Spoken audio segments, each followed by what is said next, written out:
Welcome to अपना Pakistan. Friends, channel को subscribe कीजिए, लाइक कीजिए और बेल आइकॉन को दबाइए ताकि आप पा सकें लेटेस्ट वीडियोस, वो भी सबसे पहले।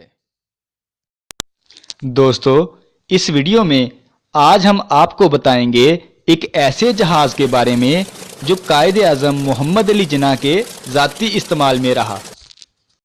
इस तारीखी अहमियत के हामिल जहाज़ का नाम वाइकिंग B1 है। इस जहाज़ ने अपनी पहली उड़ान 1946 में भरी। ये जहाज़ 11 सितंबर 1948 तक कायद-ए-आज़म मोहम्मद अली जिन्ना के ज़ाती इस्तेमाल में रहा। इस जहाज़ के पायलट का नाम मियां अत्तार रब्बानी था। इस जहाज़ को 1953 में रिटायर्ड कर दिया गया। बाद में PAF म्यूज़ियम कराची में इसको यादगार कायद-ए-आज़म के तौर पर महफूज कर लिया गया। रोज़ाना 20 लोग इस जहाज़ को कायद-ए-आज़म की एक अजीम यादगार के तौर पर देखने के लिए आते हैं।